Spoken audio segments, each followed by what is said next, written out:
So our charity of the week all this week is Sada Isle of Man. We've been finding out about search and rescue dogs.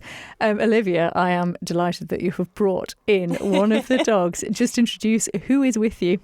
So this is Mop. He is a 5-year-old border collie and he is qualified as a lowland search and rescue dog. What does that mean then, lowland search and rescue? So pretty much the entire Isle of Man, or the entire Isle of Man, is classed as lowland in comparison to places in Wales, for example, that would be classed as mountain.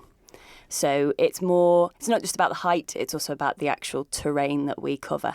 And over here, that's all lowland. I mean, I would have thought there's probably lots of places people could get into sticky situations. But I mean, how do you see the Isle of Man with regards to making it a difficult or challenging place for what you do with regards to getting out and finding people in? So I'd say the Isle of Man, it excels in many ways in the fact that it's small and everybody knows everybody. So that can make our job a lot easier. However, I would say that, well, I suppose it's a bit like anywhere, the changeable weather. Because everybody thinks that it's so small, it's very easy to sometimes get into difficulty. People go out without their phones, they have no idea on navigation. Things like that can make it a little bit easier, I'd say, over here to go wrong. I can imagine, yeah. We are doing this chat this week because it is International Dog Day. And Jim, you revealed some exciting news because I know you've had a bit of a tough year, haven't you? Because you did lose your companion, but you've got another companion on the way. Yeah, it's time to move on. And decided to go for a collie this time. The pointer took quite a lot of effort to initially train up, whereas collies are very switched on. So, I've got exciting times coming up where I've got a new little addition to the family. And they are very much family dogs as well. First socialisation, and then it's got to be fun, the whole training thing. But I'm so looking forward to it again. And what makes a really good search and rescue dog? Ones that have got a really high play drive. I've seen a little video clip of this dog and it's doing a tuggy toy. It's really super inquisitive. All those sort of attributes. Clearly it's got to have a good nose. And Collie's fairly good nose.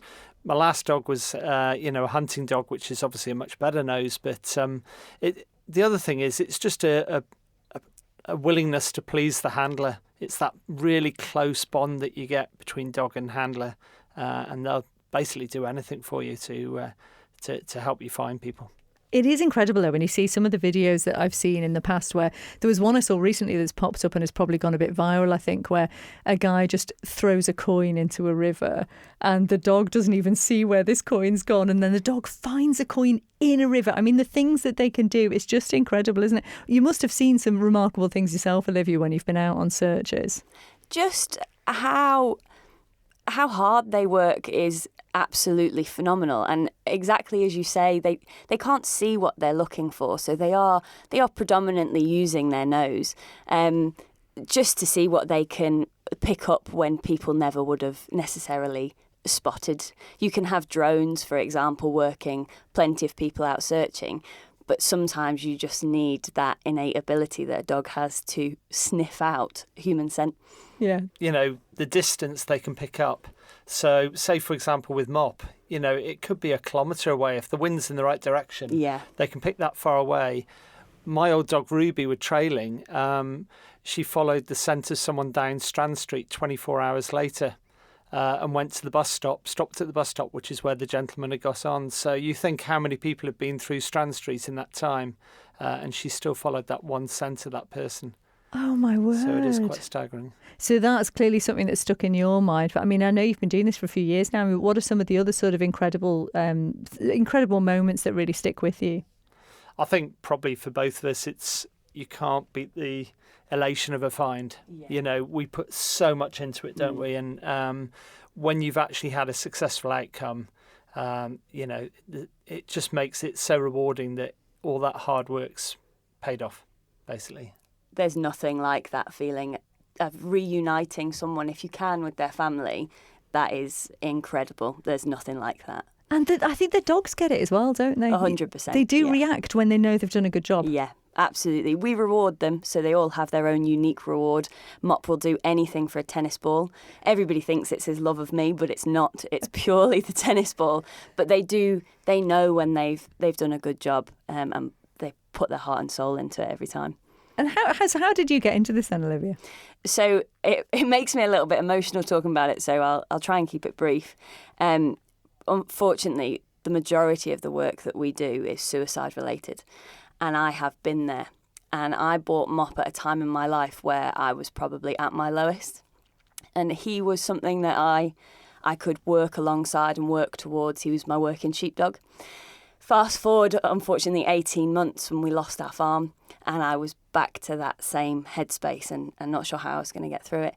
And I actually owe it to my mum, who said, have you ever thought about putting the skills that you've learned into search and rescue? And we've never looked back. It's been incredible to be part of a team that has just given me so much, but that we can now try and give back ourselves. And that's the thing you guys really do. And I mean, because of course you could get called out at any moment in presumably often quite tricky conditions, couldn't you, Jim? Yeah, unfortunately, quite often it's 2 o'clock, 3 o'clock in the morning. I've had times where we've had a leavers assembly and I've had to suddenly dive out because a girl's gone missing. Can I just pick up on a previous point about Olivia, by the way? Mm-hmm. She's the first female handler on the Isle of Man. Qualified very soon after giving birth. She's just absolutely incredible, the work rate she's put in. And we talked before about sort of lowland mountain dogs. She would wipe the floor with most of the mountain dogs I've seen in the Lake District in Snowdonia. So I think, sometimes underestimated how good a handler she actually is. Thanks, Jim. Oh, now I'm going to get emotional. Oh, no. Well, isn't that a thing? Because when you find something that is just your thing, it's really special. And not many people that are able to do that. So I'm really pleased for you. It's a really good thing that you've got that. And it's obviously changed your life. So 100%. In many ways, yeah. So is this it now? You will carry on doing this, do you think, for the long term? 100%. There's no doubt about it. And I'm pretty confident that my daughter will go on to be a far better dog handler. She's only 18 months, but she already shows me that my dog will do more for her than he will for me. So, yeah, the family's in it for the long haul now. That is amazing. But, Jim, you did mention in the earlier piece, you're always looking for people, aren't you, to come on board? Yeah, definitely. We do quite often when we, go on the radio, we end up having a lot of people saying, well, my dog can be a search dog. And some do, of course, but it is a lot of work and not all dogs make it. But being a dog handler is only part of our charity. We are a small charity and we all do numerous jobs. Olivia's doing media. I'm having to do WI and presentations and things like that. And it helps relieve it when we've got more people who do the accounts and things like that. So, but the main thing is always bodies having, and when I say bodies, we're talking about people with a heartbeat, live people, and people that will go out and hide in all conditions. Because without them, we don't have a search dog. You can't train just on articles. It just doesn't work. So if someone is thinking they could actually help you with this, what do they need to do? They just need to reach out to us either via Facebook or Instagram or go in directly to our website. And then they can email off that if they prefer. Even just if you meet us out and about, the amount of people that we often just meet and we're walking our dogs and they notice that they've all got little dog tags that say that they're a search dog. Just don't feel afraid to approach us and ask, can you get involved? And what does it actually entail? So if someone is saying, I'll be a body for you, what does that entail? So, because obviously it's totally voluntary, so they do not have to sign up for the worst weather if they don't want to. But it basically involves hiding for our dogs. We will put you in positions so that the trainer that day knows where they are, so you're never going to get left behind. They get a radio. Yep, they get a radio and they get a waterproof bivvy bag, which is really important because we often do train in the rain. they can body as much or as little as they like. If you want to go on to do more things like being a navigator or a handler, then there is training that we'll offer alongside that. Because you're saying, obviously, you've been out doing navigating, I think, over the past couple of weeks, and that's something that's really key to what you do as well, isn't it? Yes, we are very lucky that we have Jim and also Finlo, who deliver our navigation training, as well as Andy from Civil Defence. So we're very well equipped, I would say, in terms of our training, and we go on to do our National Navigation Awards as well. I think we're blessed as well, aren't we, with first aid? So we have Becky, who's now she's a doctor in Port Erin. She's joined the team, potential handler in the future, and then Ben Scott as well, who does the DFib training with us in the first aid. So we do safeguarding training, communications using the radios. It's quite extensive, to be honest. It isn't just get a dog and off you go sort of thing. It can feel a little bit overwhelming, I think, in the beginning with just how much you're going to learn, but it's amazing how quickly you'll pick it up. So it's not too daunting. No, I think it definitely sounds like it's worth getting in touch, definitely. Yes. I mean, the difference it's made to you, for one thing, is just extraordinary, isn't it? But then, then what message would you have for the general public? Because as we're saying, the Isle of Man feels like it's a really safe and easy place to get around. It's small, we don't have mountain ranges, but we can get into trouble. So what message would you have for people out there? Because as much as I'm sure you enjoy your job, you don't really want to be doing it, do you, at the end of the day? No, as much as, we love what we do. Ideally, we want everybody to stay safe. So predominantly, I would say make sure that you have appropriate clothing. Make sure you check the weather forecast and that you're prepared if the worst happens. As we all know, the Isle of Man, it can be beautifully sunny up north, as it usually is, and then it completely change a few miles down the road.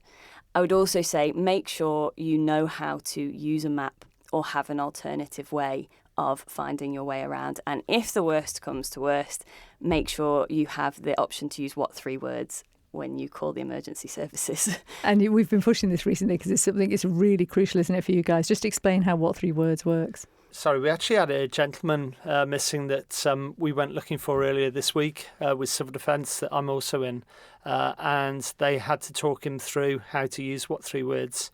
And it's a simple app that you can get, or you can get it on the internet, and every bit of the earth is split up into 3 square metres. And they've each got 3 random words put together. Really important that you give sort of plurals as well, but it will locate you. What I say about plurals, we got slightly the wrong word early in the week, and it came up with somewhere in Hawaii, and I was there saying, right, quick, I don't mind going to Hawaii, I'll go and search for the gentleman, but he was actually on the Millennium Way, so you've got to put that S in if you need it. Well, it is brilliant work that you do, and we're all so grateful for what you do as well. You and your dogs, of course. And that is, as we said, one of the reasons we want to do this week to talk to us is because it is International Dog Day this week. They're a bit special, aren't they? They are, 100%. Yeah, and we wish you all the best with Bear, obviously. Thank you very much. Yeah, I'll keep you all posted, and hopefully I'm going to, have to come in sometime and we look forward to meeting Bear. Absolutely, yeah. And thank you for bringing Mop. I think Mop deserves a treat, or at least to get to play with the ball. Oh, absolutely. Yeah. There's 10 new ones, I think, waiting in the car for him, so he'll be happy. Oh, fantastic. And just remind us again how we get in touch with you guys. So you can either go to our website, sadaiom.im, or you can go directly to our Facebook or Instagram page. The Charity of the Week.